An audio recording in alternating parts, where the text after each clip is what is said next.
A marginal constituency is one in which the distribution of a party's support is relatively evenly balanced, so that the incumbent party has a narrow majority and a small net movement of voters will lead to its change in hands. In many constituencies, the socio-economic makeup of the electorate is tailored in such a manner which permanently skews support to one political party, and the incumbents have substantial majorities which are normally unassailable by challengers. Such one-party safe seats, for example, Micoud South and Labrie, predominate in many political systems, in which case the outcome of elections are decided in the marginal constituencies, for example, Soufrière and Castries South East. Marginal seats are often a small number of seats in which there is genuine prospect of partisan change. For this reason, the parties tend to concentrate their campaigning efforts on wooing voters in marginal constituencies, and the latter also attract special attention from the opinion polls. It may be noted that seats can, of course, shift between marginal and safe categories, reflecting population movements, boundary changes, and political realignments. Castries South East is made up of 48 communities stretching from Forestier to Cooleytown. It is also the most marginal seat in St. Lucia because it has changed hands with every change in government since the constituency was first created in 1974. The mainstay of its 20,000 plus residents for more than 30 years has been bananas. The spoils of exceptional green gold cultivation are visible throughout the constituency. Yet, it was one of the first areas to diversify away from bananas when revenues began to dwindle. Castries South East was first represented by the UWP's Heraldine Rock, the island's first female parliamentarian. Back then, there were only 5,066 registered voters. The constituency was ably represented by Clarence Rambali of the United Workers' Party from 1982 to 1987, followed by the UWP's Gregory Averill, who held the seat for 2 consecutive terms from 1987 to 1997.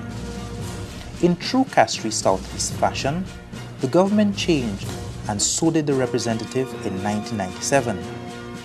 3,870 votes were cast in favor of the SLP's Minister Rambali, who remained the incumbent in 2001.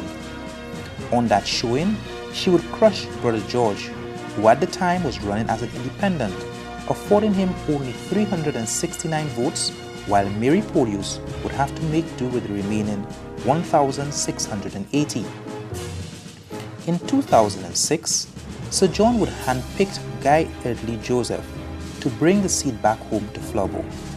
When the votes were counted on that occasion, it would be the SLP's Minister Rambali nursing political wounds inflicted by GuyJoseph at the majority of the polling stations. In Election Countdown 2011, GuyJoseph, wearing yellow trunks and gloves, will do battle against Timothy Mangal from the red corner.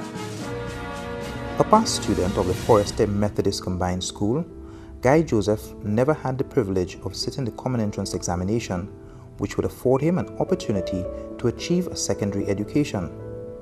Notwithstanding, at the age of 17, Joseph gained entrance into the Morn Technical College, where he completed a 2-year program in construction mechanics. He also pursued a number of professional development courses, including accounting and leadership. In 2010, Joseph completed a bachelor's degree in the field of business administration from Monroe College. St. Lucia first became familiar with the mild-mannered man from Forestier at a time when bus operators were lobbying for hiking bus fares. He remained the voice of the nation's minibus associations for 5 consecutive terms. I sat down with GuyJoseph to get a better understanding of his progression into politics.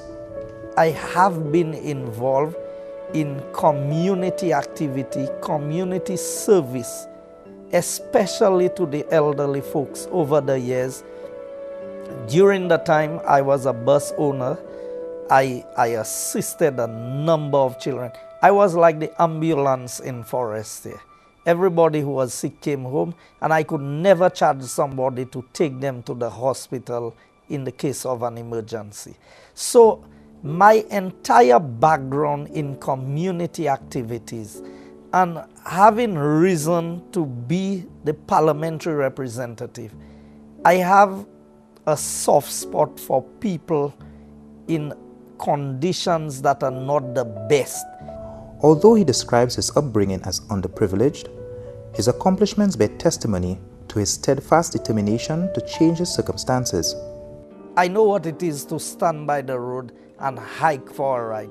I knew what it was when I went to school to buy, 3 of us to put together and buy a 60 cents armor bread with cheese from Mom at Sir Arthur. It was at the time Bond Technical College. Break it in 3, each of us would eat a piece and then drink some water from the pipe and go back to classes. I knew what it was to walk from Forestier or Kachime to the Mord and then to hike a ride back home. So I've been through these situations, and one thing I never forget is where I came from. His humble beginnings would serve as a precursor to elective office, a position which affords him the opportunity to effect change in what he deems as the 2 most pressing areas for Castries Southeast. Sustained employment. You have periodical employment, but the level of employment generation that is required, we are not there yet. The other pressing area for me are there are a number of young persons who want to further their education, but the opportunities are not readily available financially.